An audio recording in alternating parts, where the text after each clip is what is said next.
Lyon, la capitale mondiale de la gastronomie. Cette ville magique où se rejoignent le Rhône et la Saône, où chaque pavé respire l'histoire, où chaque coin de rue exhale des parfums de beurre et d'ail.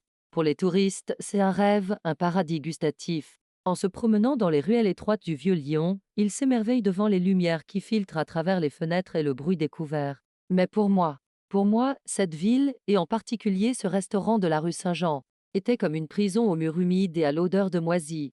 Le théâtre d'un cauchemar qui a duré des années. Je m'appelle Magali Laurent. Et ceci n'est pas l'histoire de ma mort, mais celle de ma renaissance. De la façon dont j'ai bâti un empire sur mes cendres et enterré sous ces cendres ceux qui me disaient que je n'étais personne. Tout a commencé dans ce restaurant appelé le Bouchon des Laurents. Les restaurants traditionnels de Lyon sont appelés bouchons. Ils sont chaleureux, bruyants et servent des plats copieux.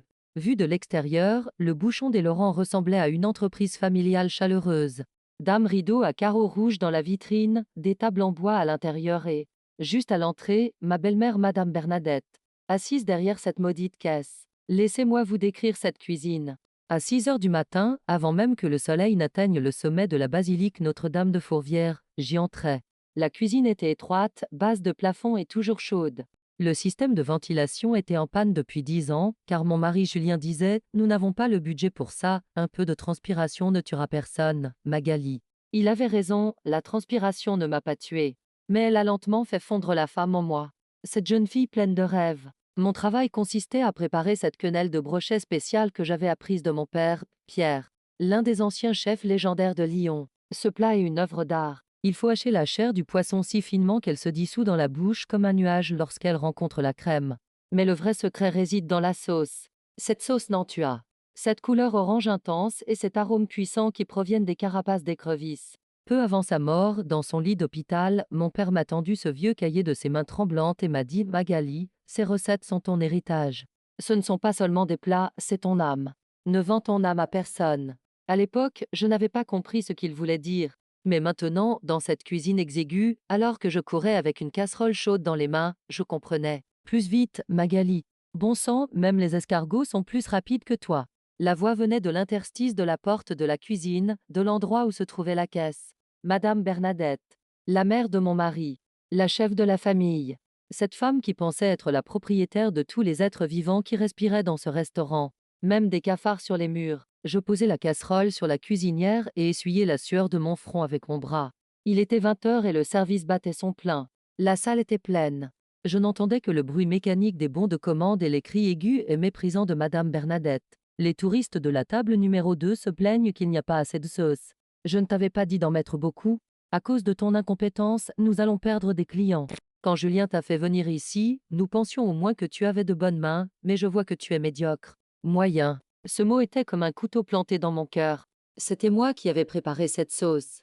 C'était moi qui avais choisi ces poissons à l'aube au marché. C'est moi qui suis resté debout pendant des heures devant les fourneaux, les jambes douloureuses à cause de mes varices, mais qui récoltait les louanges.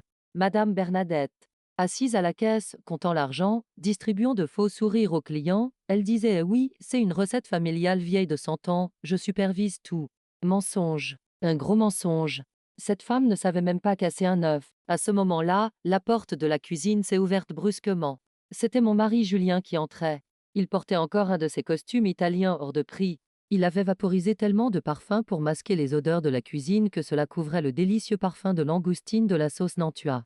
Il avait les yeux légèrement cernés et les mains tremblantes. J'étais la seule à pouvoir le remarquer, parce que je l'aimais. Ou du moins, je croyais l'aimer. Magali, dit-il d'une voix tendue. Il ne me regardait même pas. Ses yeux parcouraient sans cesse la pièce, comme s'il cherchait un ennemi invisible. Ma mère est en colère. Ne fais pas attendre les clients. Et, ce soir, c'est moi qui vais encaisser la caisse. Je dois payer le fournisseur en espèces. Je m'arrêtai. La louche que je tenais dans ma main resta en l'air. Julien, dis-je d'une voix rauque, alourdie par la fatigue. Je croyais que nous avions payé le fournisseur la semaine dernière. J'avais vu le chéquier. Julien se tourna brusquement vers moi. Son masque charmant et gentil tomba un instant, laissant apparaître le visage d'un animal acculé qui serrait les dents. Ne te mêle pas de mon travail, Magali. Contente-toi de cuisiner. Les finances, c'est mon domaine et celui de ma mère. Tu ne comprends rien. Tu n'es qu'une. Il n'a pas fini sa phrase, mais je savais ce qu'il allait dire. Tu n'es qu'une cuisinière. Ta place est dans la cuisine. J'ai baissé la tête et je me suis remise au travail. Je n'avais pas la force de discuter. À ce moment-là, j'aurais voulu disparaître dans la sauce bouillante de cette casserole. Mais je ne savais pas. Ce soir-là, je ne savais pas que Julien n'allait pas apporter cet argent au fournisseur, mais dans l'un des casinos clandestins de Lyon, et que la seule chose qu'il transportait dans la poche de son costume de luxe n'était pas l'avenir de notre famille, mais ma ruine. Peut-être que beaucoup d'entre vous qui m'écoutent en ce moment se disent: pourquoi n'as-tu rien dit, Magali? Pourquoi ne lui as-tu pas asséné un coup de louche sur la tête? Vous avez raison. Mais quand on est dans l'eau qui chauffe lentement, comme une grenouille, on ne se rend pas compte qu'on est en train de cuire. Jusqu'à ce que l'eau arrive à ébullition. Avant de commencer cette histoire, j'aimerais vous poser une question. Vous est-il déjà arrivé, dans votre vie, de vous sentir insuffisant, alors que vous portiez tout le poids sur vos épaules? Avez-vous déjà vu votre succès vous être volé par d'autres? Si votre réponse est oui, cette histoire est pour vous.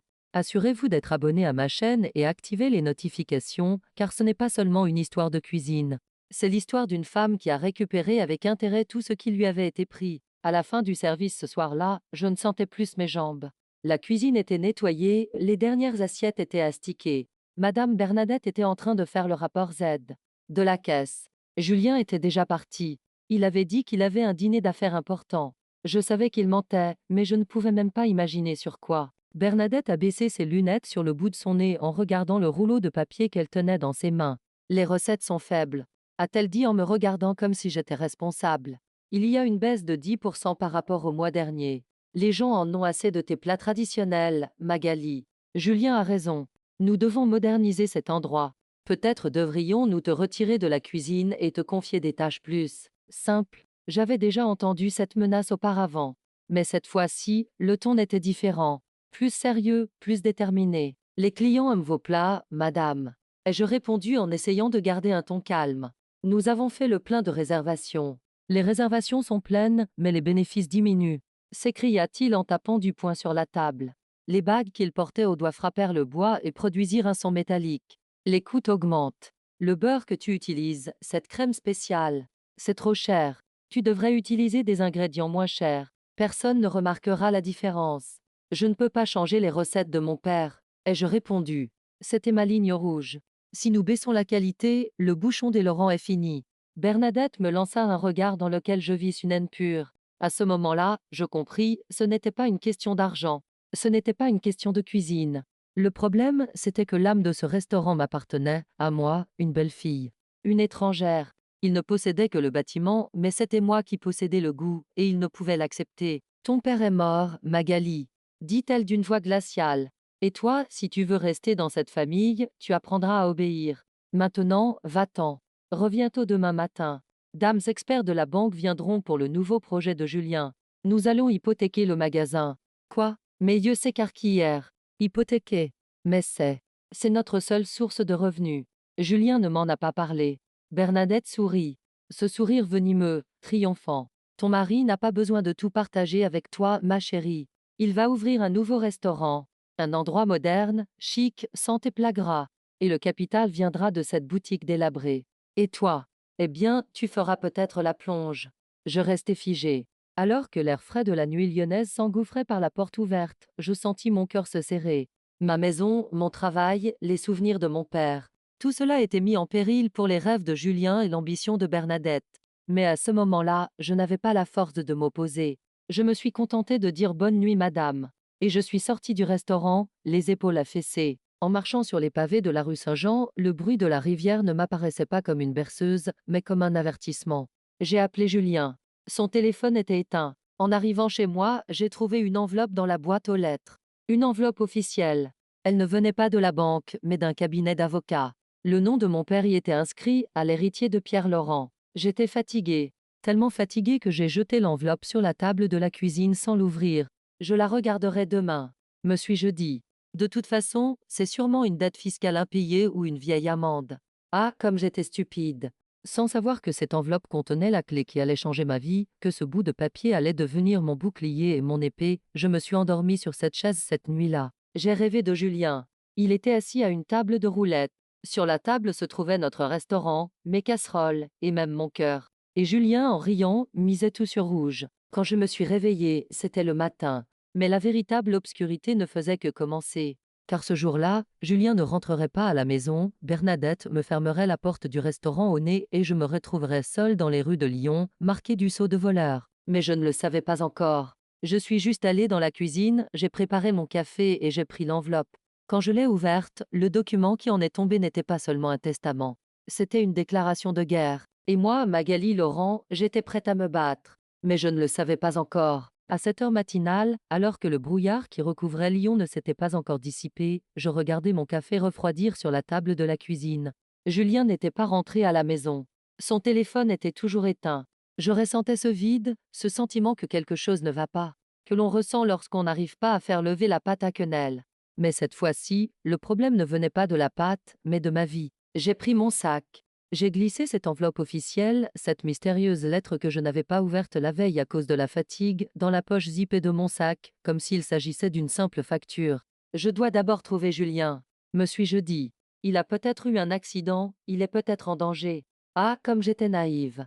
Il avait des ennuis, oui, mais il avait même prévu de s'en sortir en me sacrifiant. Quand je suis arrivée au restaurant, il était 8h30.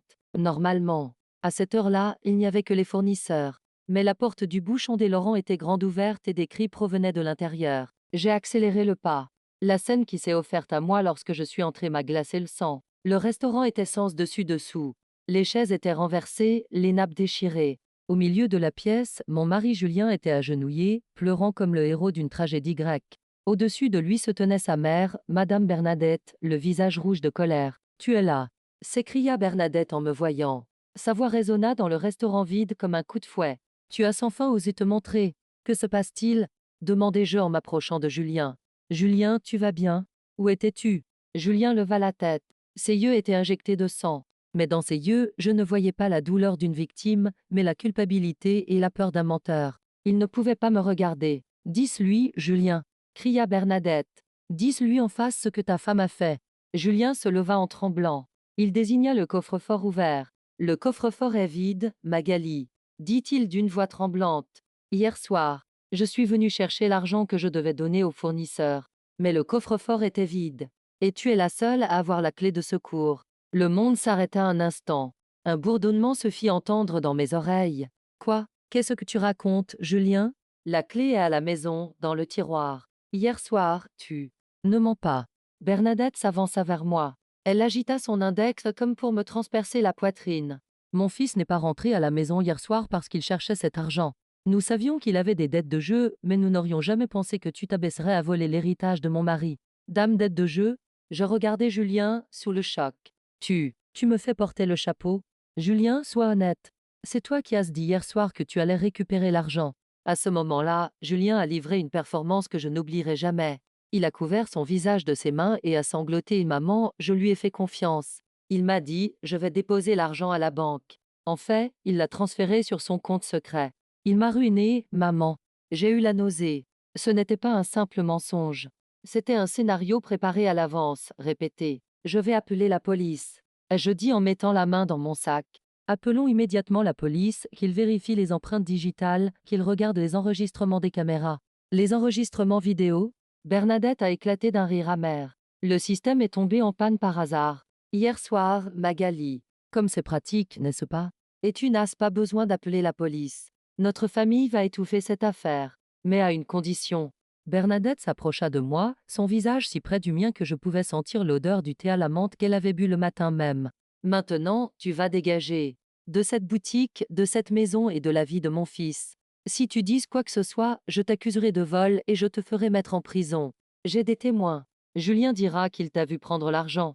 C'est du bluff. Ai-je répondu, mais ma voix tremblait. Vous ne pouvez pas faire ça. C'est aussi le fruit de mon travail. Ton travail? Bernadette prit un papier sur la table et me le jeta au visage.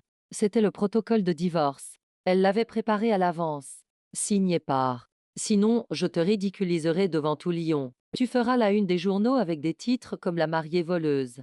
Le peu de réputation que ton père t'a laissé sera détruit. Mon père. À ce moment-là, le fait qu'elle prononce le nom de mon père a été la goutte d'eau qui a fait déborder le vase. Mais je ne pouvais pas me battre physiquement contre eux. Ils ne faisaient qu'un. Julien attendait dans un coin, telle une ombre sournoise. Dame larmes ont commencé à couler de mes yeux. Mais ce n'étaient pas des larmes de peur, mais de pure déception. L'homme que j'aimais m'avait utilisé comme un pion. D'accord. Ai-je dit. Ma voix était faible, mais déterminée. Je vais partir. Mais sachez-le, la vérité est comme la meilleure sauce Nantua. Vous pouvez la recouvrir autant que vous voulez, son odeur finira toujours par se répandre.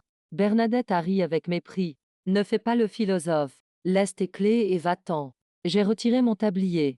J'ai posé les clés sur le comptoir, devant Julien, avec force. Le bruit du métal frappant le marbre était le son de la rupture du dernier lien qui nous unissait. Je me suis retournée et je suis sortie par cette porte. Lorsque j'ai mis le pied dans la rue Saint-Jean, il s'est mis à bruiner. Les gens ouvraient leurs parapluies et se dépêchaient. Moi, avec mon petit gilet et mon sac à la main, je suis restée là, immobile. Voleur, indésirable, sans abri. Ces étiquettes tournaient dans ma tête. Faisons une petite pause ici. Je te pose la question suivante. T'est-il déjà arrivé, dans ta vie, de regarder dans les yeux la personne en qui tu avais le plus confiance et d'y voir un mensonge qui ne t'appartenait pas? Qu'as-tu ressenti à ce moment-là? De la colère? Ou un profond vide? Partagez vos commentaires avec moi, car ce que j'ai ressenti à ce moment-là, c'était exactement le néant. Et croyez-moi, ce qui rend un être humain le plus dangereux, c'est de n'avoir plus rien à perdre. Je me suis dirigée vers la rivière. La Saône coulait, grise et trouble. Tout comme mon avenir. Je me suis assis sur un banc. J'avais froid, mais je m'en moquais. J'ai fouillé dans mon sac pour trouver un mouchoir. Mes doigts ont touché cette enveloppe officielle que j'avais mise à la hâte dans mon sac le matin même. Je l'ai sortie. Les gouttes de pluie tombaient sur l'enveloppe et estompaient légèrement l'encre. À l'héritier de Pierre Laurent. Qu'importe, me suis-je dit. C'est probablement une dette impayée de mon père, ou une ancienne amende fiscale. Mais je l'ai quand même ouvert. À l'intérieur se trouvait un document épais et scellé et une courte note manuscrite. La note était de mon père. Ma chère fille, si tu lis ceci, c'est que je ne suis plus là. Et si tu lis ceci, c'est probablement que cette bande de vautours a commencé à te harceler. Tu savais que je ne leur faisais pas confiance. Mais je ne pouvais pas imaginer jusqu'où ils iraient. J'ai donc pris mes précautions. Mon cœur s'est mis à battre plus fort. J'ai ouvert le document. Ce n'était pas un testament. C'était un document licence 4e et fonds de commerce. En lisant les documents, les larmes dans mes yeux se sont asséchées. Elles ont laissé place à un étonnement glacial. Le langage juridique était lourd, mais en résumé, voici ce qu'il disait. Mon père avait laissé la propriété du bâtiment où se trouvait le restaurant à la famille de Bernadette. Mais la licence d'exploitation du restaurant, le nom de marque, l'enregistrement des recettes spéciales, et surtout la licence d'alcool, m'appartenait entièrement et de manière incessible. Plus important encore, le contrat comportait une petite clause si le propriétaire de l'établissement cesse son activité commerciale pour quelque raison que ce soit ou quitte les lieux, il emporte avec lui le fonds de commerce. Le propriétaire des lieux ne peut alors exercer son activité sous le même nom ou avec le même menu. En d'autres termes, il ne m'avait pas licencié, il m'avait libéré. Et mieux encore, en me licenciant, ils avaient en fait rendu leur restaurant illégal. Sans moi, ils ne pouvaient même pas accrocher cette enseigne. Ils ne pouvaient même pas casser un œuf dans cette cuisine. Mais ils ne le savaient pas. Ils étaient simplement des ignorants qui pensaient que posséder le bâtiment signifiait posséder le restaurant. Je me suis adossée au banc. La pluie me frappait le visage, mais je n'avais plus froid. Une étrange sensation de chaleur a commencé à m'envahir. Savez-vous comment s'appelle cette sensation? Le pouvoir. Lorsque Julien m'a expulsé de ce magasin, il ne s'était pas rendu compte qu'il tenait entre ses mains une bombe à retardement. J'ai sorti mon téléphone. Je n'ai pas appelé Julien. Je n'ai pas supplié Bernadette. J'ai composé un numéro que je n'avais pas appelé depuis longtemps. C'était celui d'un vieil ami de mon père, le plus redoutable avocat de Lyon, Monsieur Gauthier. Le téléphone a sonné 2 fois avant d'être décroché. Magali, ma fille, tu vas bien? J'ai pris une profonde inspiration. Le tremblement dans ma voix avait disparu. Je n'étais plus une épouse en pleurs, j'étais une chef. Et j'allais récupérer ma cuisine. Je vais bien, monsieur Gauthier, ai-je répondu. Mais nous avons un problème. Ou plutôt, mon mari et sa mère ont un très gros problème. Il faut qu'on se voie. Tout de suite. Après avoir raccroché, je regardais la rivière. La mariée voleuse. Très bien. Si c'était le jeu auquel ils voulaient jouer, nous allions jouer. Mais ils avaient oublié une chose au jeu, ce n'est pas toujours la maison qui gagne.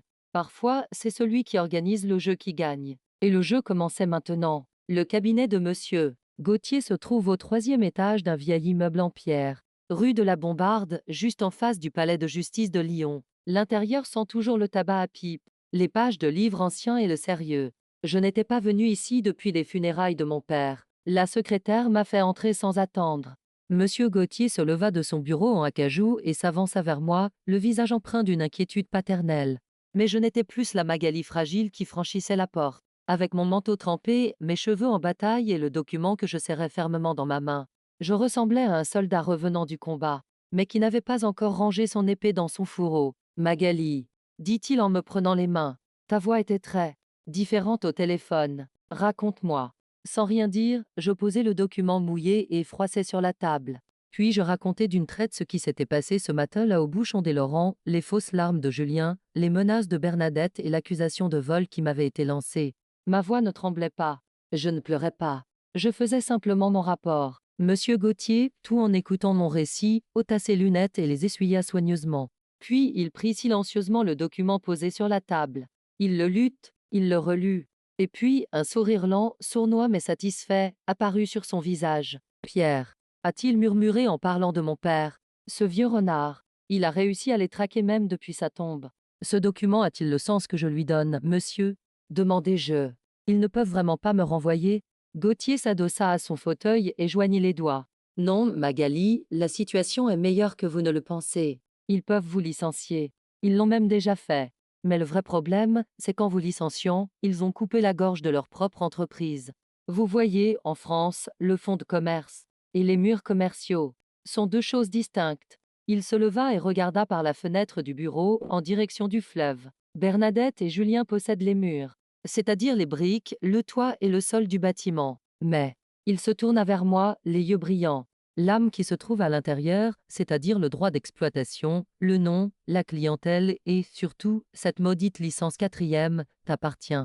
Ton père a fait enregistrer la licence au nom de sa société, c'est-à-dire à ton nom. Et selon ce contrat, lorsque l'exploitant quitte les lieux, il emporte la licence avec lui.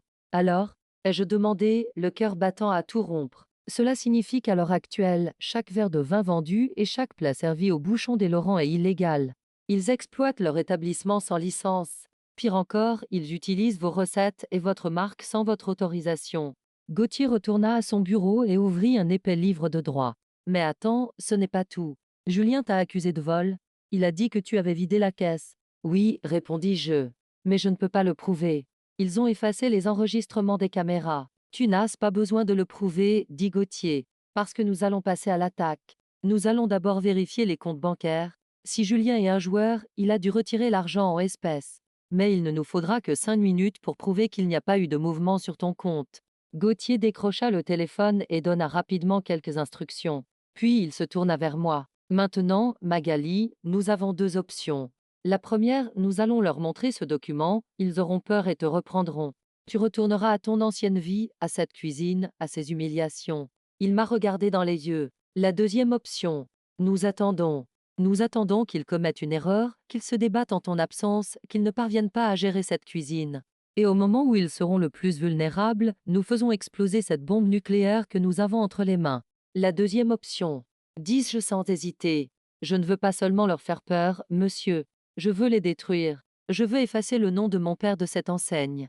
Gauthier sourit. Voilà la réponse que je voulais entendre. Alors voici notre plan, vous passerez la nuit dans un hôtel. Demain matin, nous irons au restaurant avec un huissier de justice. Mais nous n'entrerons pas. Nous collerons simplement un avis de suspension de licence d'exploitation sur la porte. Une notification officielle indiquant que la licence d'exploitation a été suspendue et que le droit d'utiliser le nom Le Bouchon des Laurents a été révoqué. Et ensuite, dit Gauthier en remplissant sa pipe, nous profiterons du chaos.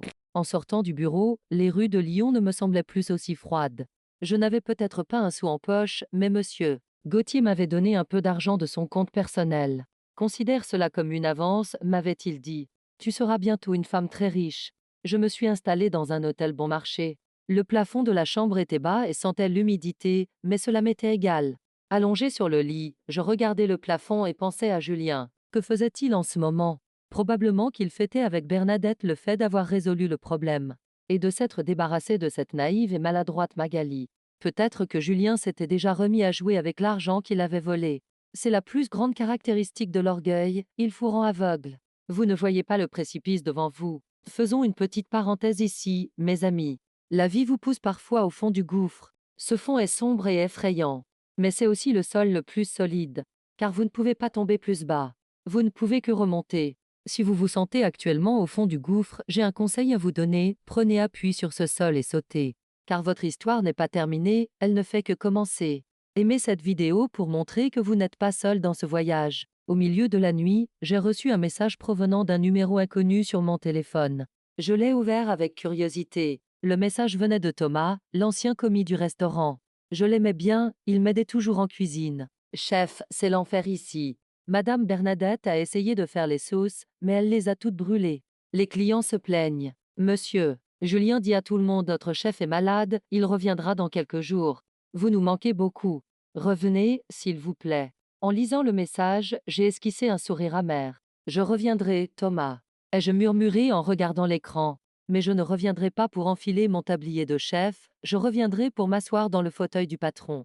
J'ai raccroché le téléphone et j'ai fermé les yeux. Demain était un grand jour. Demain, dans l'une des rues les plus prestigieuses de Lyon, le déclin d'un empire allait commencer. Je me suis réveillée aux premières lueurs du jour. Je me suis habillée. Je me suis rendue au point de rendez-vous avec l'huissier de justice aux yeux sévères et vêtu d'un costume noir que monsieur Gauthier m'avait présenté. Nous nous sommes arrêtés au coin de la rue où se trouvait le restaurant. Il était 10 heures. Le restaurant se préparait pour le service du midi. Je pouvais voir l'agitation à l'intérieur. L'huissier, son épais dossier à la main, s'est dirigé vers la porte du restaurant avec le sang-froid d'un bourreau. Je suis resté dans l'ombre, au coin de la rue. L'huissier n'est pas entré. Il a sorti de son sac un grand seau officiel orange et un morceau de papier. Il a collé le papier au milieu de la porte, sur la vitre élégante. Sur le papier, il était écrit en grosses lettres « Fermeture immédiate pour exploitation illégale ». Lorsque j'ai entendu Bernadette crier à l'intérieur, j'ai ressenti pour la première fois de ma vie le goût sucré et rafraîchissant de la vengeance. Et croyez-moi, ce goût était encore meilleur que ma meilleure sauce Nantua. Mais ce n'était que le début, car le dossier que j'avais entre les mains ne contenait pas seulement l'absence de licence. Les traces des dettes de jeu de Julien et de la fraude fiscale de Bernadette allaient peu à peu être révélées au grand jour. La guerre était déclarée, et le premier sang versé était le leur. Ce matin-là, le seau orange apposé sur la porte du bouchon des Laurents a fait l'effet d'une bombe dans le monde gastronomique lyonnais. Lyon est une petite ville. Les nouvelles s'y propagent plus vite que le courant du Rhône. À l'heure du déjeuner, les touristes qui avaient réservé ont vu le panneau fermé sur la porte et sont repartis, stupéfaits, tandis que je les observais depuis le café d'en face, une tasse de café crème à la main. Quel pouvoir incroyable que d'être invisible. Avant, j'étais invisible dans la cuisine, et cela me déprimait. Maintenant, j'étais invisible dans la rue, et cela me procurait du plaisir. Les volets du restaurant étaient à moitié baissés. Les bruits provenant de l'intérieur n'étaient plus ceux découverts des clients, mais les cris hystériques de Bernadette. À un moment donné, j'ai aperçu Julien à la porte. L'homme fier et hautain avait disparu, remplacé par un homme désespéré, la cravate défaite, les cheveux en bataille, qui criait au téléphone. Mon téléphone a sonné. C'était Julien. C'était son 10e appel depuis le matin. J'ai pris une gorgée de café et j'ai décroché le téléphone. J'ai attendu en silence. Magali, a-t-il crié, la voix paniquée. Où es-tu? C'est quoi ce papier sur la porte? Tu nous as ridiculisés. Viens ici immédiatement et arrange cette situation absurde.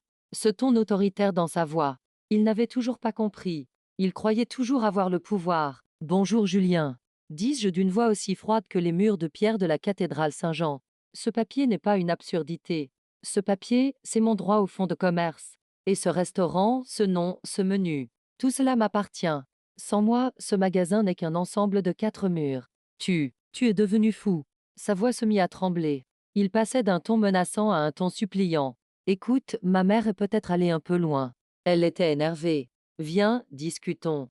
On oubliera cette histoire de vol. On te versera même.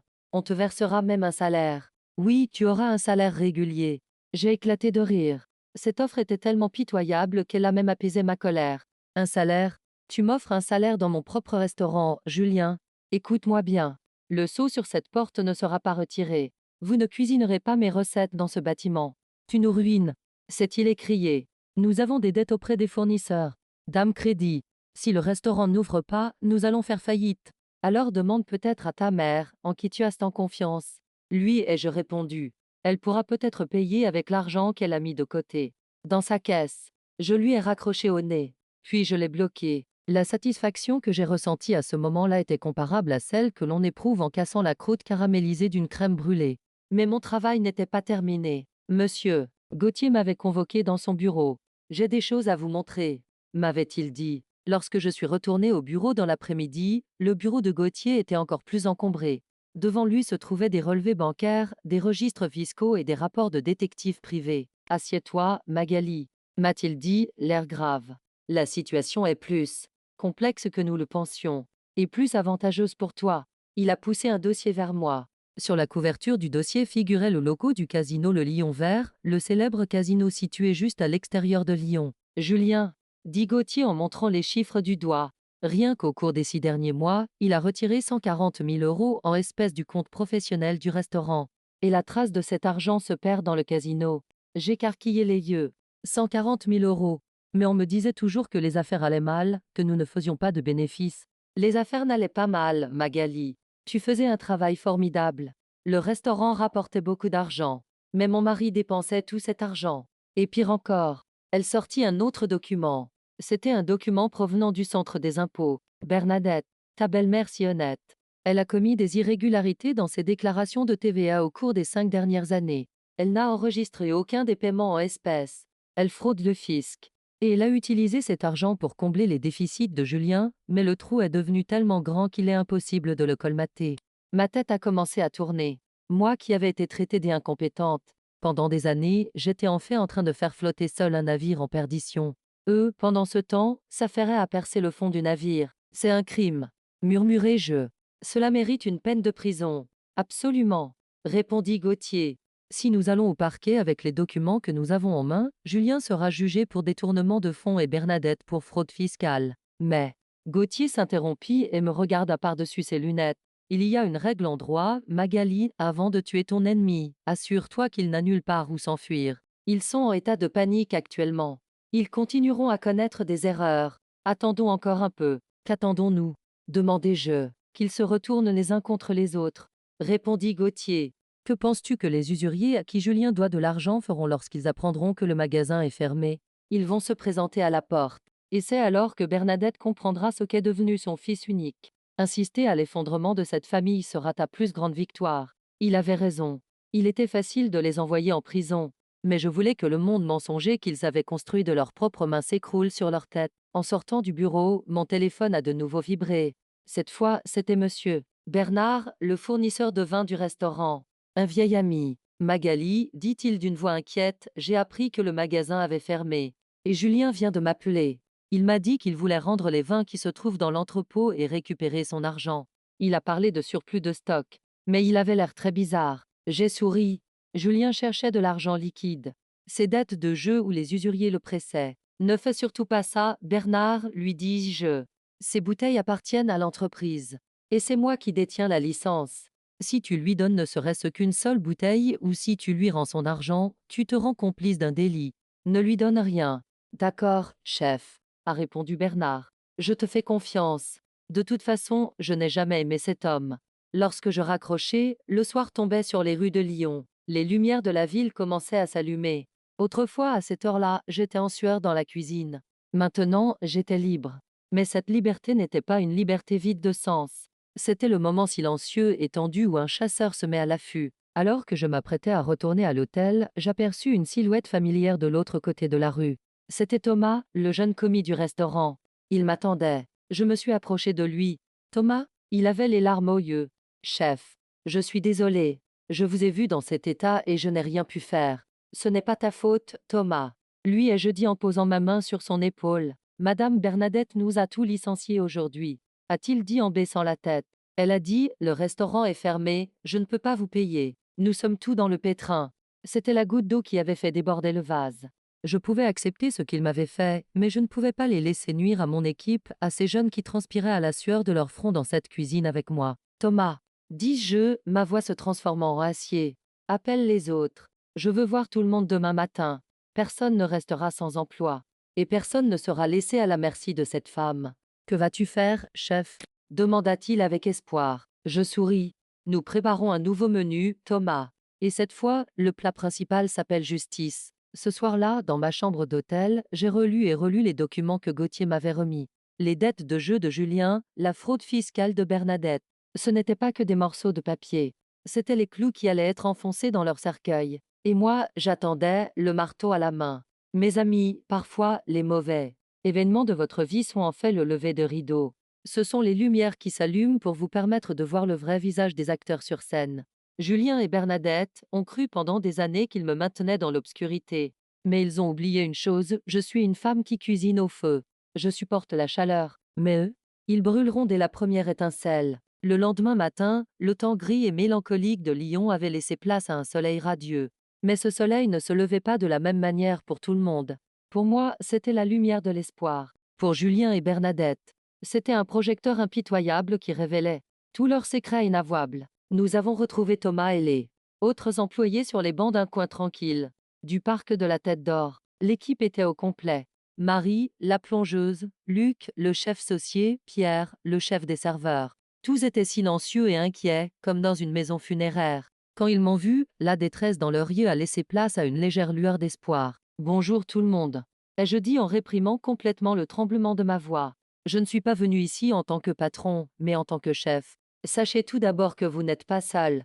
Je leur ai expliqué la situation honnêtement, sans les noyer sous des détails juridiques. Je leur ai dit que j'avais la licence d'exploitation, que le restaurant ne pouvait pas ouvrir sans moi et que ce n'était pas Bernadette qui allait payer leur salaire, mais moi, très bientôt, par des moyens légaux. Gauthier avait déjà rédigé une instruction urgente pour que les salaires des employés soient payés à partir des comptes bloqués. Lorsque j'ai eu fini de parler, Marie, la vieille plongeuse, m'a pris la main dans ses mains colleuses. Madame Magali, m'a-t-elle dit, les larmes aux yeux. Nous étions là pour vous dans cette cuisine. Madame Bernadette nous criait dessus tous les jours, monsieur. Julien volait dans la boîte à pourboire, mais nous étions là uniquement pour l'amour que vous mettiez dans votre sauce quenelle. Où que vous alliez, nous vous suivions. Ces mots m'ont touché comme une médaille accrochée à ma poitrine. C'était ça, le vrai pouvoir. L'autorité que Julien essayait d'instaurer avec l'argent et Bernadette avec la peur était aussi fragile qu'un fil de coton. Le lien tissé avec amour et respect était quant à lui aussi solide que l'acier. Après avoir dit à l'équipe soyez prêts, nous retournons très bientôt en cuisine. Et les avoir renvoyés, je suis retourné rue Saint-Jean, à mon poste d'observation. En face de ce maudit immeuble. Vers 15 heures, l'atmosphère de la rue a changé. Une luxueuse berline noire aux vitres teintées s'est garée juste devant le restaurant.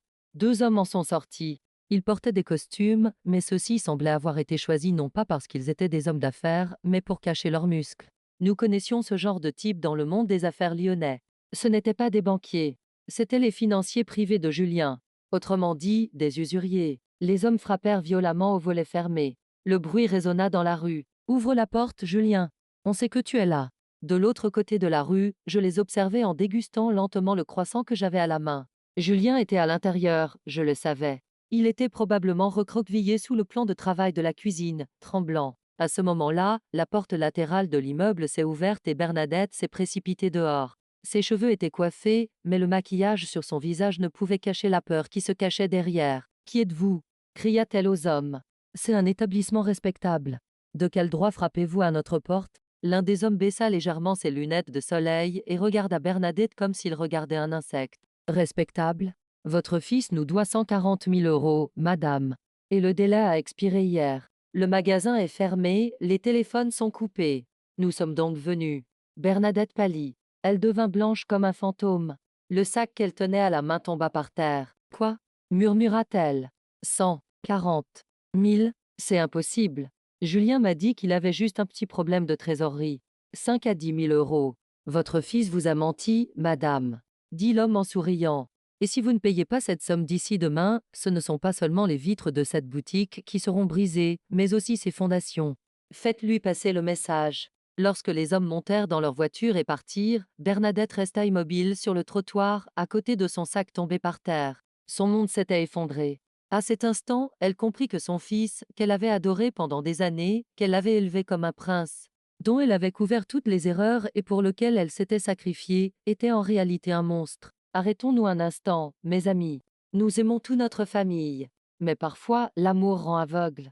Bernadette avait tellement gâté son fils qu'elle avait été la première victime du monstre qu'elle avait créé. Selon vous, jusqu'où une mère doit-elle couvrir les erreurs de son fils? Ou faut-il fixer la limite?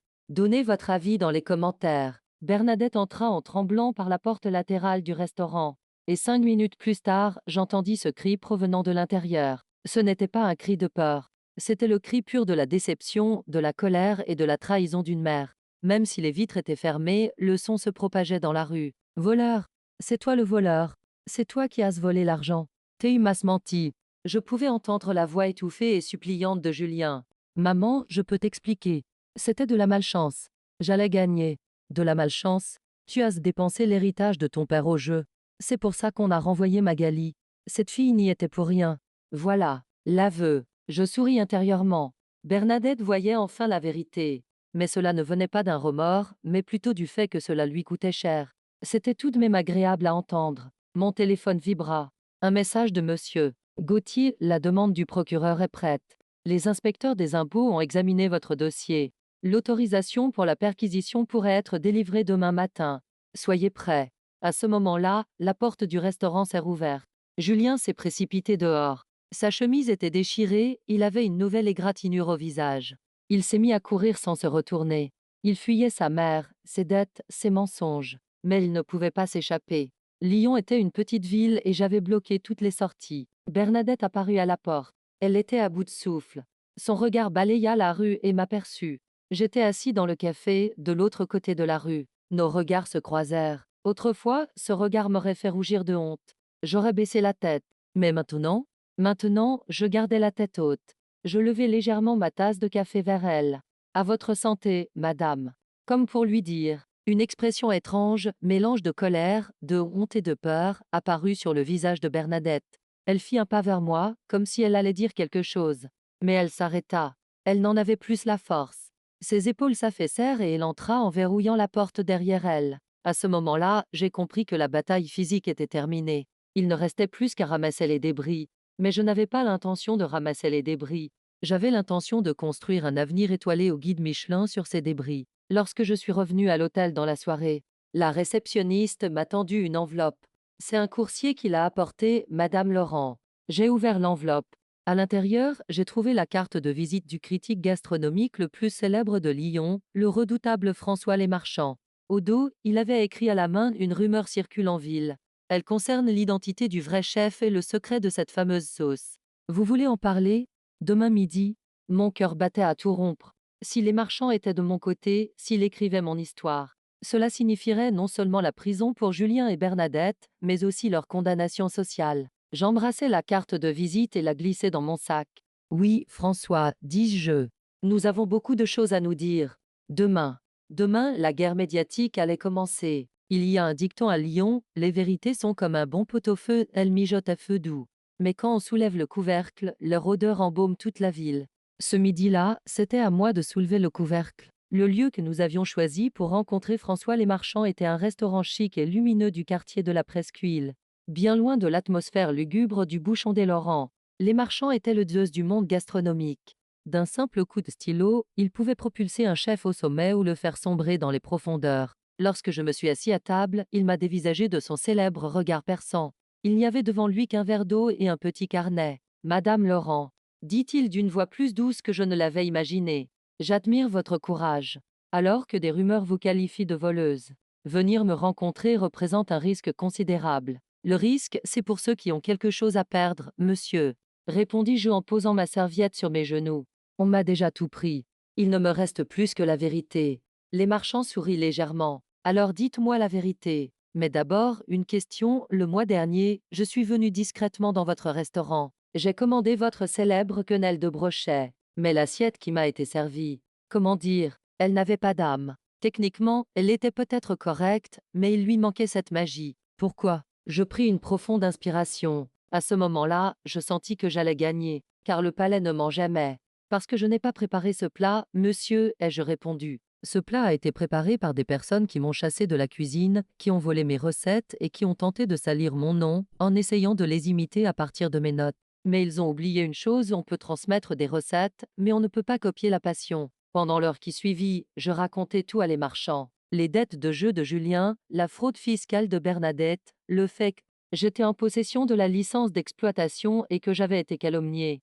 Je lui remis même une copie du dossier préparé par monsieur Gauthier. En examinant les documents, les marchands est devenu sérieux. Il a froncé les sourcils. Quand il a vu les relevés de casino de Julien, il a secoué la tête. Ceci, dit-il en retirant ses lunettes, ce n'est pas seulement une escroquerie, madame. C'est une trahison envers la cuisine lyonnaise. Ils ont gaspillé votre talent comme de la petite monnaie sur une table de jeu. Il ouvrit son carnet et se mit à écrire rapidement. Ne vous inquiétez pas, Magali. Demain matin, lorsque les journaux seront ouverts, toute la France saura à qui appartient cette étiquette de voleur. À ce moment-là, les dernières nouvelles apparurent sur le grand écran de télévision accroché au mur du restaurant. Le son était coupé, mais les sous-titres disaient tout l'opération fiscale ALYON. Des policiers font une descente dans un restaurant historique. Mon cœur s'est arrêté de battre. Monsieur, ai-je dit en montrant la télévision. Je pense que nous n'aurons pas besoin d'attendre demain. Le présentateur était devant le bouchon des Laurents. Les caméras montraient les policiers financiers et les gendarmes qui enfonçaient la porte du restaurant. Les images étaient en direct. Et puis ce moment est arrivé. Le premier à sortir était Julien, menotté. Cet homme toujours tiré à 4 épingles avait maintenant rabattu sa veste sur sa tête pour se cacher des caméras. Mais il ne pouvait pas se cacher. Tout le monde reconnaissait ses chaussures de luxe. Bernadette a été sortie derrière lui. Ah, Bernadette, la reine. Alors que les policiers la tenaient par les bras, elle continuait à résister, à crier et à hurler. À un moment, elle s'est tournée vers la caméra et a crié « C'est un complot. C'est elle qui l'a fait. C'est cette vipère. » Tout le monde dans le restaurant avait cessé de manger et avait les yeux rivés sur l'écran. Quant à moi, je me contentais d'observer. Je ne ressentais ni joie ni pitié, seulement une profonde et glaciale sérénité. La justice, avec un timing divin, s'était manifestée au moment même où je révélais la vérité.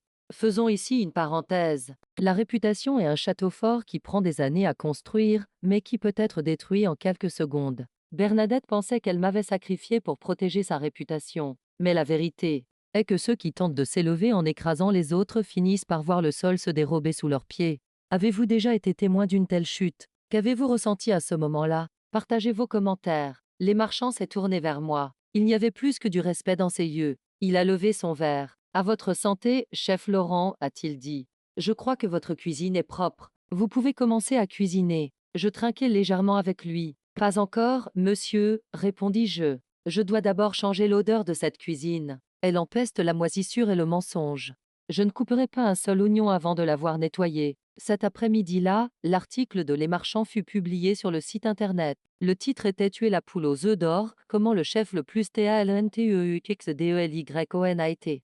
REDUIT au silence, l'article a eu l'effet d'une bombe atomique. Les réseaux sociaux étaient en ébullition. Le hashtag Magali Laurent était en tête des tendances. Les gens disaient que les gros titres sur la mariée voleuse étaient mensongers et que les vrais coupables étaient cette famille respectable. Mon téléphone n'arrêtait pas de sonner. Les fournisseurs, les anciens clients, même les autres créanciers de Julien. Tout le monde m'appelait. Mais je n'ai répondu à aucun appel. Je n'ai appelé qu'une seule personne, mon avocat, monsieur Gauthier. Tu as vu, Magali? M'a-t-il dit au téléphone, d'un ton enjoué. Bernadette va être jugée en détention. L'accusation de fraude fiscale est très grave. Quant à Julien, eh bien, les usuriers ne pourront peut-être pas l'atteindre en prison, c'est une bonne nouvelle pour lui. Et le restaurant? Ai-je demandé. C'était ma principale préoccupation. L'État va saisir le bâtiment pour rembourser les dettes fiscales, m'a répondu Gauthier. Puis il le mettra aux enchères. Je restai silencieux un instant. La vente du bâtiment signifiait que je devrais partir. Mais je me souvins alors de la clause du contrat de mon père. Monsieur, dis-je, avec l'étincelle d'un nouveau plan dans la voix, personne ne peut acheter ce bâtiment, car un bâtiment abritant un restaurant sans licence d'exploitation n'est qu'un tas de pierres. Et comme j'ai la licence, Gauthier éclata de rire. Tu es incroyable, Magali. Oui, tu as raison. Personne ne peut acheter ce bâtiment pour en faire un restaurant, à part toi. Nous allons baisser le prix, dis-je. Personne ne fera d'offre. Et moi, grâce au fonds secret que mon père m'a laissé, j'achèterai le bâtiment à moitié prix. Je ne serai pas locataire, mais propriétaire. C'était la dernière étape de la victoire. Il ne suffisait pas de vaincre l'ennemi, je devais aussi m'emparer de leur forteresse. Ce soir-là, avant de m'endormir dans ma chambre d'hôtel, j'ai regardé les rediffusions des informations à la télévision. Le dernier regard de Bernadette lorsqu'elle est montée dans le fourgon de police. Il n'y avait plus de haine dans ses yeux, seulement de la peur de l'avenir. Quant à moi, je n'avais plus peur. Le lendemain matin, à mon réveil, j'ai trouvé un journal glissé sous ma porte. Ma photo faisait la une, mais pas avec l'article sur la descente de police, avec l'article de Les Marchands. Sous la photo, on pouvait lire Lyon attend sa véritable reine. J'ai souri. Attends, Lyon. La reine revient. Mais cette fois, elle ne portera pas de couronne, elle aura un couteau à la main. La salle des ventes du tribunal de Lyon est l'autre visage de la ville. Ce n'est pas ici que l'on vend des rêves, mais que l'on liquide à bas prix des vies brisées. Les lumières fluorescentes froides, les rangées de bois vernis et cette odeur âcre de faillite qui flotte dans l'air. Nous étions assis au dernier rang avec monsieur Gauthier. Bernadette et Julien n'étaient pas là, car ils étaient en détention, mais leurs avocats attendaient, en sueur, au premier rang. L'État avait mis aux enchères l'immeuble du Bouchon des Laurents afin de recouvrer ses créances fiscales. Dans la salle se trouvaient les requins de l'immobilier lyonnais, les propriétaires de chaînes de restaurants et les investisseurs. Tous salivaient devant l'emplacement du bâtiment. Un bâtiment historique au cœur de Saint-Jean. Il n'avait pas de prix. Du moins, c'est ce qu'ils pensaient. Le commissaire-priseur monta à la tribune et frappa son marteau. Lot numéro 42. Rue Saint-Jean, numéro 12. Immeuble commercial. Prix de départ, 800 000 euros. Un murmure parcourut la salle. Le prix était bas, les enchères allaient fousiller. Un gros agent immobilier assis au premier rang leva immédiatement la main. 850 000. Un autre derrière lui, 900 000. Gauthier me regarda et me fit un clin d'œil. Maintenant, murmura-t-il. Il se leva. À cet instant, tous les bruits dans la salle cessèrent. Gauthier était l'avocat le plus respecté de Lyon. Quand il parlait, tout le monde écoutait. Monsieur le commissaire-priseur, dit-il d'une voix forte, je voudrais faire une petite mise au point au nom de mon client, afin de ne pas induire cette salle en erreur. Le commissaire-priseur fronça les sourcils. Je vous écoute, monsieur Gauthier. Gauthier brandit le fameux dossier qu'il tenait à la main. Ce bien mis en vente n'est constitué que de murs. La licence d'exploitation, la licence. Quatrième, la marque Le Bouchon des Laurents et l'historique commercial appartiennent à ma cliente, Madame Magali Laurent. Et celle-ci refuse catégoriquement de céder ou de louer ses droits. Un silence de plomb s'abattit sur la salle. Gauthier a poursuivi, d'une voix tranchante comme un couteau. Ainsi, la personne qui achètera ce bâtiment ne pourra ni ouvrir de restaurant ici, ni utiliser le nom Laurent. Elle n'aura acheté qu'un tas de pierres vides. Et elle devra attendre au moins 3 ans auprès de la mairie de Lyon pour obtenir une nouvelle licence pour ce tas de pierres. Je vous le signale.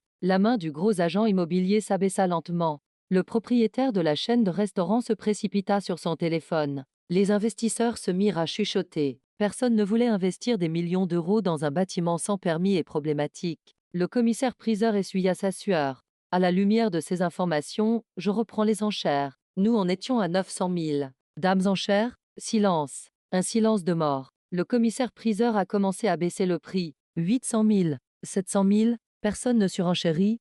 Lorsque le prix est tombé à 500 000 euros, la moitié de la salle s'était déjà vidée. Personne ne voulait s'embarrasser de ce bâtiment maudit. Gauthier me donna un coup de coude. C'est ton tour. J'ai levé mon numéro. Ma voix ne tremblait pas. 450 000 euros. Tout le monde dans la salle s'est tourné vers moi. Cette mariée voleuse. Cette victime. Elle était désormais la chasseuse. Le commissaire-priseur a regardé autour de lui. Il n'y avait pas d'autre enchère. 450 000 euros. Adjugé. Adjugé. Clac. Vendu. À Madame Magali Laurent. Le son de ce marteau était la plus belle musique que j'avais jamais entendue. Les fonds que mon père avait accumulés dans son compte secret, qu'il avait mis de côté pour mes études mais auxquels je n'avais jamais touché, avaient été utilisés aujourd'hui pour sauver son héritage. Et mieux encore, le bâtiment valait 2 millions d'euros, mais je l'avais acheté pour un quart de son prix. L'avocat de Bernadette m'a lancé un regard haineux. Car l'argent obtenu grâce à cette vente ne suffirait même pas à couvrir ses dettes fiscales. Même si Bernadette sortait de prison, elle serait une femme sans le sou et criblée de dettes. Faisons ici une parenthèse, mes amis. Le mot crise s'écrit en chinois avec 2 caractères, l'un signifie danger, l'autre opportunité. Alors que tout le monde se concentrait sur le danger que représentait le bâtiment, je me suis concentré sur l'opportunité. Dans la vie, ceux qui gagnent sont ceux qui, avec le bon équipement, marchent là où tout le monde fuit. Avez-vous déjà pris un nouveau départ là où tout le monde disait c'est fini? En sortant du tribunal, j'avais le titre de propriété en main. Mais la véritable récompense était cette lourde clé en fer dans ma poche. Je me suis rendu directement rue Saint-Jean. Les rubans de police étaient toujours devant le restaurant. J'ai arraché les rubans jaunes de mes mains. Ce geste était un rituel symbolique pour briser les chaînes. J'ai inséré la clé dans la serrure. Le clic familier. J'ai poussé la porte et je suis entré. L'intérieur était étouffant. D'âmes particules de poussière dansaient dans la lumière du soleil. Les tables étaient renversées, les empreintes des policiers étaient encore visibles sur le sol. La caisse était ouverte et vide. Le célèbre trône de Bernadette, cette chaise haute, était renversé dans un coin. J'ai pris une profonde inspiration. Il y avait une odeur de moisi, certes, mais elle n'était plus mêlée au parfum coûteux de Bernadette. Il n'y avait plus que l'odeur du vieux bois et des souvenirs de mon père. « Bonjour papa », murmurai-je dans le vide. « Bienvenue chez nous ». J'ai entendu une voix derrière moi. « Chef ». Je me suis retourné. Thomas, Marie, Luc et les autres se tenaient à la porte. Ils avaient des balais, des seaux et des produits ménagers à la main. Je ne les avais pas appelés. Ils étaient venus après avoir appris la nouvelle. « Monsieur Gauthier nous a dit que vous aviez acheté le bâtiment », dit Thomas avec un grand sourire. Nous avons pensé qu'il fallait faire un peu de ménage avant que la reine n'entre dans son palais. J'avais les larmes aux yeux. C'était une loyauté qui ne s'achète pas. Tu as raison, Thomas, ai-je répondu en retirant ma veste et en la jetant sur une chaise. Mais le nettoyage ne suffira pas. La couleur de ces murs va changer. Ces rideaux rouges vont disparaître. Le comptoir va être retiré. Cet endroit ne sera plus un commerce, mais une cuisine. Je retroussai mes manches. Mettons-nous au travail. Il est temps de montrer à Lyon ce qu'est le vrai le bouchon des Laurent. Nous avons travaillé sans relâche jusqu'au soir. Nous avons jeté les tableaux de mauvais goût de Bernadette. Nous avons rangé cette maudite caisse dans la réserve. Nous avons nettoyé la cuisine, ce temple sacré, centimètre par centimètre. Le soir venu, j'étais épuisé, mais plus heureux que jamais. Thomas a allumé la cuisinière. La flamme bleue a jailli. Cette flamme était ma renaissance. À ce moment-là, la porte s'est ouverte. La personne qui est entrée n'était pas monsieur Gauthier. C'était François Lesmarchands. Il tenait dans sa main une vieille bouteille de vin poussiéreuse. Félicitations, Madame Laurent, dit-il en posant la bouteille sur la table. C'est un Pétrus 1982. Il a été mis en bouteille l'année de la naissance de votre père. J'attendais le bon moment pour l'ouvrir. Je le regardais avec étonnement. Monsieur, c'est très précieux. Pas autant que votre histoire, dit-il en souriant. Et j'ai une autre nouvelle pour vous. Le directeur du guide Michelin vient de m'appeler.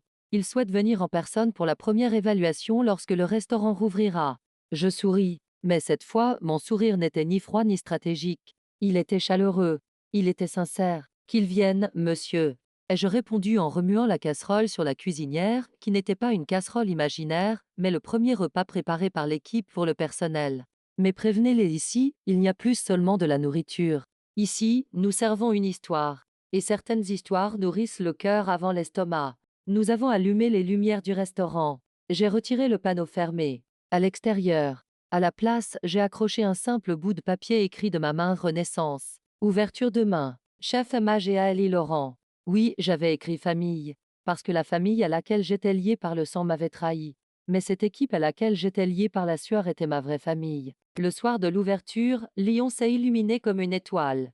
La rue Saint-Jean connaissait l'une des nuits les plus animées de son histoire. La file d'attente devant le restaurant s'étendait jusqu'au coin de la rue du Bœuf, dans les profondeurs de cette vieille rue pavée. Les gens n'étaient pas seulement là pour manger, mais aussi pour insister à la renaissance d'une légende, pour voir la femme surnommée la voleuse devenir la reine. À l'intérieur, dans la cuisine, le temps semblait s'être arrêté. J'ai enfilé ma veste de chef blanche. Le tissu était amidonné, impeccable. Sur ma poitrine gauche, l'écusson sur lequel était brodé mon nom, et non celui de mon père, brillait de mille feux Magali Laurent, chef propriétaire. Ce titre avait pour moi plus de valeur que tous les bijoux du monde, que tout l'argent que Bernadette gardait dans son coffre-fort. Quand je me suis regardée dans le miroir, je n'ai pas vu cette mariée abattue, la tête baissée, mais une femme aux yeux brillants et aux épaules droites. Thomas s'est approché de moi, essoufflé, mais les yeux brillants d'excitation. Chef, a-t-il dit, il y a au moins 200 personnes dehors. La liste des réservations a explosé. Et surtout, le maire et sa femme sont déjà installés à la table numéro 1. J'ai pris une profonde inspiration. J'ai respiré l'air de la cuisine. Il n'y avait plus d'odeur de moisi. Il y avait cette odeur envoûtante de pain frais, d'oignons caramélisés et de beurre. L'ancienne Magali aurait paniqué.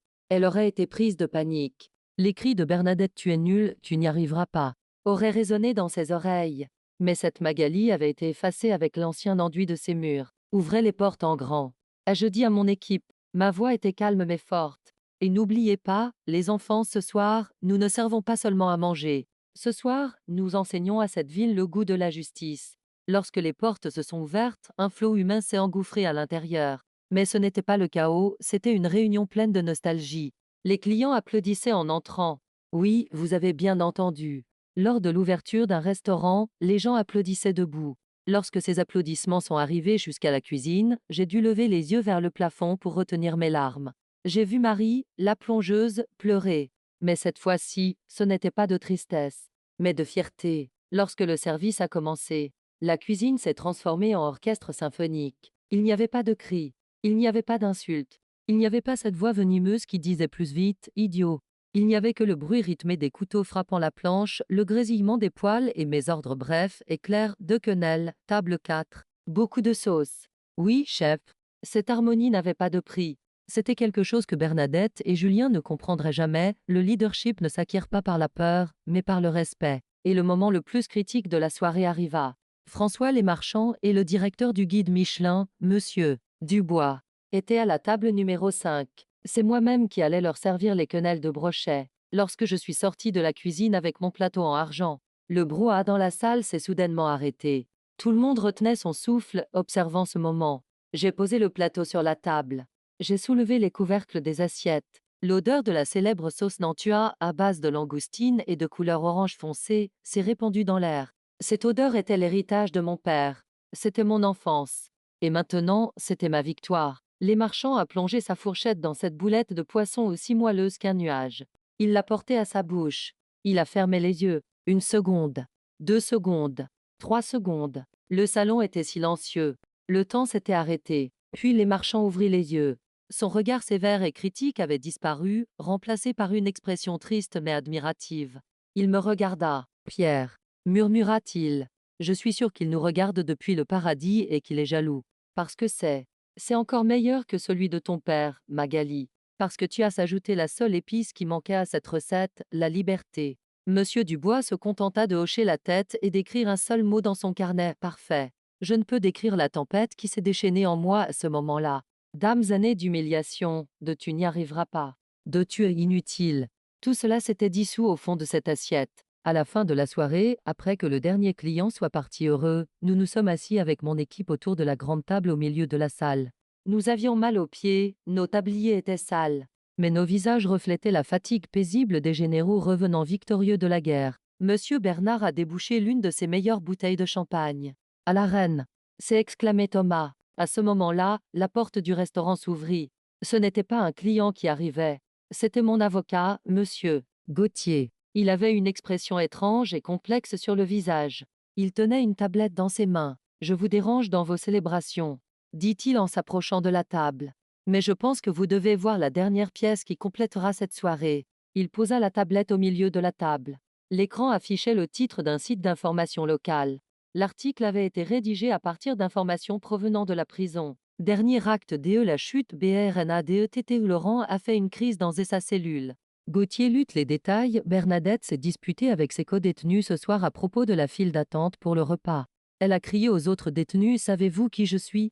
Je suis la propriétaire du restaurant le plus prestigieux de cette ville. » Ses co-détenus, quant à elle, eh bien, elles ne l'ont pas traitée très gentiment. Elle est actuellement à l'infirmerie, sous sédatif. Et Julien ? Ai-je demandé. Il n'y avait ni haine ni pitié dans ma voix, seulement de la curiosité. Julien est dans un état pire encore, répondit Gauthier. Il a appris que certains des hommes de main de ses créanciers étaient également incarcérés dans cette prison. Il supplie son avocat, « Mettez-moi dans une cellule individuelle, ils vont me tuer. » Ce prince arrogant est désormais devenu un rat effrayé par sa propre ombre. Un profond silence est installé autour de la table. Arrêtons-nous là, mes amis. La justice se manifeste parfois dans les salles d'audience, parfois dans le cours impitoyable de la vie.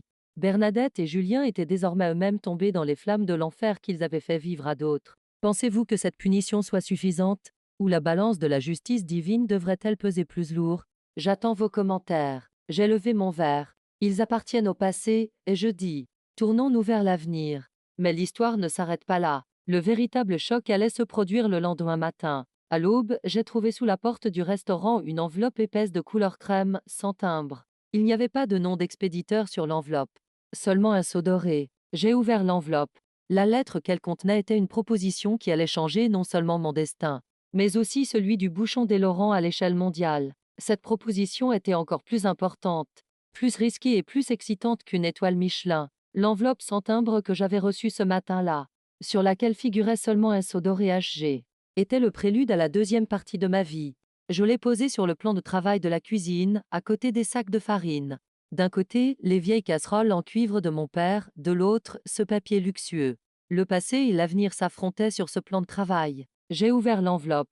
La lettre qui s'en est échappée provenait de monsieur Victor Dumont, PDG du groupe Héritage Global, basé à Paris. Dumont était propriétaire des chaînes d'hôtels et de restaurants les plus luxueuses au monde. La lettre disait « Madame Laurent, la tempête que vous avez déclenchée dans votre petit bouchon lyonnais a atteint Paris. Non seulement vos plats, mais aussi votre histoire et votre personnalité correspondent aux valeurs de notre marque. Je souhaite vous rencontrer afin de discuter d'un partenariat visant à implanter la marque Le Laurent à Tokyo, New York et Dubaï. Mon jet privé peut venir vous chercher demain matin à l'aéroport de Lyon-Bron. Thomas a lu la lettre par-dessus mon épaule et a sifflé. Chef. Ces types ont conclu un partenariat avec Alain Ducasse l'année dernière. Ce sont des géants. Ma main tremblait. Mais pas de peur, d'adrénaline. L'époque où Julien essayait de m'enfermer dans une petite cuisine était révolue.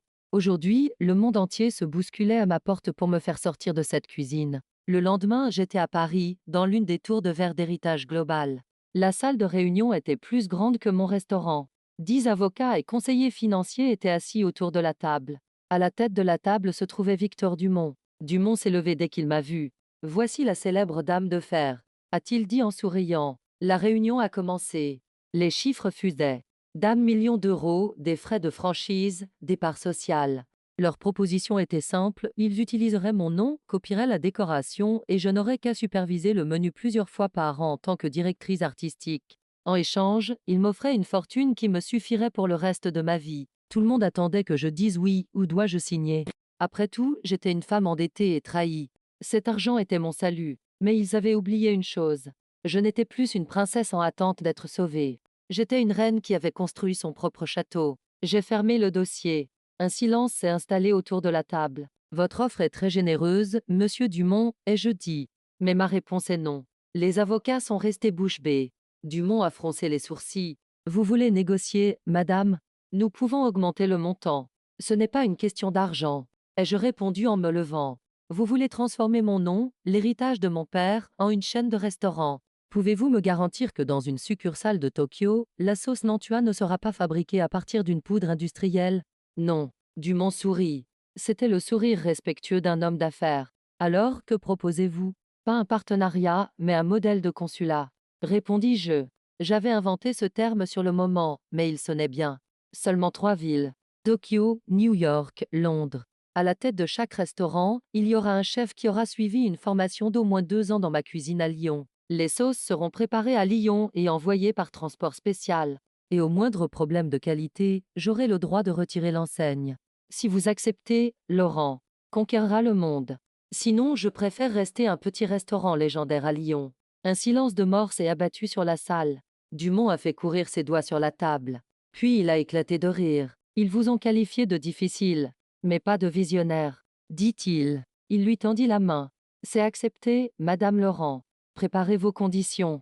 Ce jour-là, lorsque je suis sortie de ce gratte-ciel, je n'étais plus seulement propriétaire d'un restaurant, mais présidente d'une marque internationale. Mais la vie aime vous rappeler les poids qui vous tirent vers le bas lorsque vous atteignez le sommet. À mon retour à Lyon, monsieur Gauthier m'attendait. Il avait l'air sombre. Il tenait dans sa main une simple feuille de papier sur laquelle était écrite une lettre au crayon. De Julien, m'a-t-il dit. Il l'a envoyée depuis la prison. J'ai pris la lettre. Le papier était sale. L'écriture de Julien était tremblante, comme s'il avait écrit en tremblant. Magali, aide-moi, s'il te plaît. La situation ici est très mauvaise. Les hommes de main des usuriers ne me laissent pas tranquille. Ma mère est à l'infirmerie, on dit qu'elle a perdu la tête. Personne ne vient nous rendre visite. Nous n'avons plus d'argent pour payer l'avocat. J'ai entendu dire que tu étais devenu très riche. S'il te plaît, juste un peu d'argent. En souvenir du bon vieux temps. Je t'ai aimé autrefois. En lisant la dernière phrase, j'ai eu la nausée. Je t'ai aimé autrefois. Quel mensonge et honté. Il n'aimait que mon talent, le confort que je lui procurais.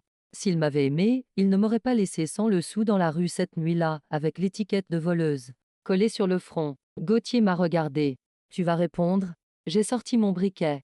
J'ai mis le feu au bout de la lettre. Le papier s'est enflammé, s'est recroquevillé et s'est transformé en cendre. Voici ma réponse, monsieur, dis-je. Dites-lui que la seule chose que je puisse faire pour l'aider, c'est de lui envoyer un livre de cuisine qu'il pourra lire en prison. Peut-être qu'en épluchant des pommes de terre dans la cuisine de la prison, il apprendra ce qu'est un travail honnête. Arrêtons-nous là, mes amis. La compassion est un sentiment puissant, mais la compassion accordée à quelqu'un qui ne la mérite pas est une trahison de la justice. Qu'auriez-vous fait à ma place? Auriez-vous envoyé de l'argent en réponse à cette lettre, ou l'auriez-vous brûlé comme je l'ai fait? J'attends vos réponses sincères. Cette semaine-là, nous avons signé le contrat avec Héritage Global. La cérémonie de signature a eu lieu dans mon restaurant à Lyon. La presse était là en nombre. Sous les flashs des appareils photo, Thomas et Marie étaient à mes côtés. Je les avais également nommés actionnaires de la société. La loyauté doit toujours être récompensée. Dans le cadre de cet accord, nous avons créé la Fondation Pierre Laurent. Cette fondation allait octroyer des bourses à des jeunes filles talentueuses qui souhaitaient étudier la gastronomie, mais qui n'en avaient pas les moyens. Le nom de mon père allait vivre non seulement sur une plaque, mais aussi dans le cœur des futurs chefs. Un soir, à la fermeture du restaurant, je me suis assis sur ce vieux banc de l'autre côté de la rue. Celui-là même où je m'étais assis pour pleurer le jour où j'avais été licencié et où j'avais trouvé cette lettre. Il ne pleuvait plus. Le ciel était étoilé. Mon téléphone a sonné. C'était le directeur de projet à Tokyo. Madame Laurent, m'a-t-il dit avec enthousiasme, nous avons choisi l'emplacement. C'est dans la rue la plus fréquentée de Ginza. Quand pouvons-nous accrocher l'enseigne? J'ai fermé les yeux. J'ai repensé à ce voyage qui m'avait mené des ruelles étroites de Lyon au néon de Tokyo. Accrochez-la, ai-je répondu. Et écrivez en lettres majuscules Laurent. J'étais sur le point de raccrocher lorsque j'aperçus une silhouette au bout de la rue. C'était la fenêtre de l'ancienne maison de Bernadette. Les lumières étaient éteintes. La maison avait été vendue. Les nouveaux propriétaires avaient emménagé. Ce n'était plus le regard envieux de Bernadette qui filtrait à travers ses fenêtres, mais la lumière paisible d'une jeune famille. Mes ennemis avaient disparu. Ils avaient été effacés non seulement physiquement, mais aussi dans ma mémoire. Mais l'histoire ne s'arrêtait pas là, car chaque empire a son héritage. J'avais gagné cette bataille, mais pour que cette victoire soit durable, je devais faire un dernier geste. Le lendemain, j'ai appelé Monsieur Gauthier. Monsieur, lui ai-je dit, je souhaite rédiger mon testament. Magali, vous êtes encore très jeune, s'étonna-t-il. Je sais, ai-je répondu. Mais la leçon la plus importante que mon père m'ait apprise est la suivante, le véritable pouvoir, c'est que les choses continuent de fonctionner même en votre absence. Nous devons assurer la pérennité de l'Empire. Et c'est ainsi que je me suis préparé pour la finale, la dernière étape de ce voyage épique. Je vous invite à un final plein de larmes et de fierté. Êtes-vous prêts? Les saisons ont changé à Lyon. Je ne compte plus le nombre de fois où le Rhône a débordé, ni le nombre de fois où il s'est calmé. Mes cheveux ont blanchi, mais quand je me regarde dans le miroir, je porte fièrement chaque mèche blanche comme une médaille méritée. 5 ans se sont écoulés depuis la signature de notre accord avec Héritage Global. Aujourd'hui, la marque Laurent brille comme un diamant non seulement à Lyon, mais aussi dans la rue Ginza à Tokyo, sur la 5e avenue à New York et dans les rues brumeuses de Londres. Mais mon cœur bat toujours dans ce petit immeuble en pierre de la rue Saint-Jean. Ce matin, c'était la cérémonie de remise des diplômes de la Fondation Pierre Laurent. Quand je suis montée sur scène, j'ai regardé les 50 jeunes filles qui se tenaient devant moi. Elles étaient toutes comme moi, un peu effrayées, mais avec un feu immense dans le cœur. En les regardant, j'ai revu Magali qui pleurait dans cette cuisine, il y a des années. Ne croyez jamais ceux qui vous disent que vous n'y arriverez pas. Et je dis dans le micro, la voix tremblante. Votre talent est plus fort que leur arrogance. Aiguisez vos couteaux et gardez la tête haute. À la fin de la cérémonie, une jeune fille s'est approchée de moi. Elle s'appelait Elif. Elle était venue de Turquie grâce à une bourse de notre fondation. Chef, m'a-t-elle dit, les yeux brillants, votre histoire m'a donné de la force. Moi aussi, je vais ouvrir mon propre restaurant. Je l'ai serré dans mes bras. C'était ça, le véritable héritage. Ce n'était pas les millions à la banque, mais la lueur dans les yeux de cette jeune fille. Dans l'après-midi, nous avons eu une dernière réunion avec monsieur Gauthier. Il était désormais très âgé. Il marchait avec une canne, mais son esprit était toujours aussi vif. Il posa le gros dossier testament et cession sur la table. Tu es sûre, Magali? M'a-t-il demandé une dernière fois. Ce n'est pas courant en droit des sociétés. Tu cèdes la majorité des actions. J'en suis sûre, monsieur.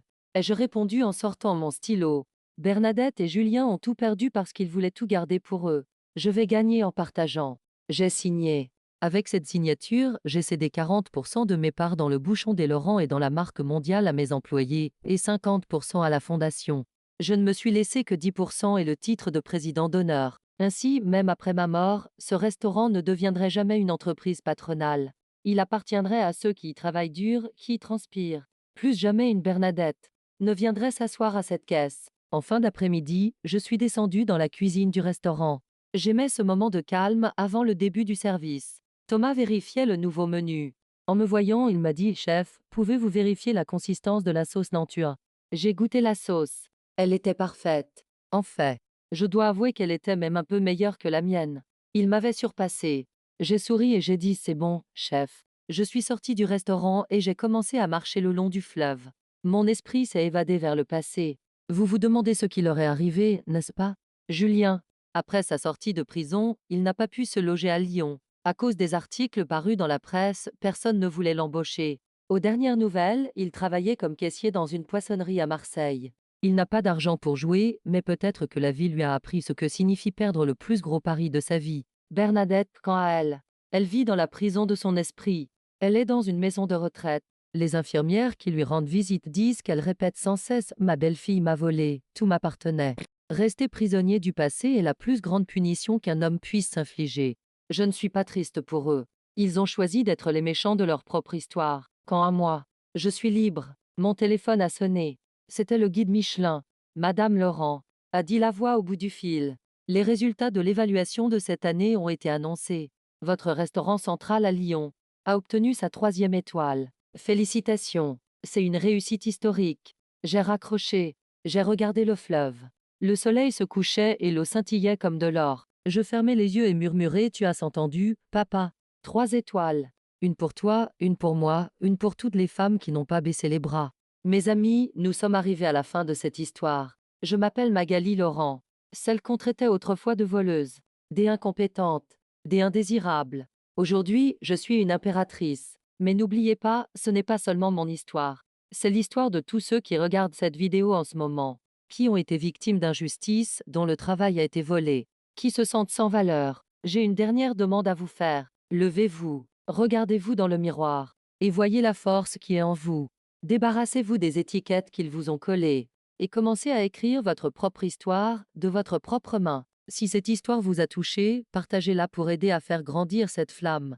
Peut-être que cette vidéo donnera de l'espoir à une autre Magali qui pleure dans une cuisine sombre quelque part dans le monde. Au revoir. Et n'oubliez pas, la meilleure vengeance est une réussite éclatante.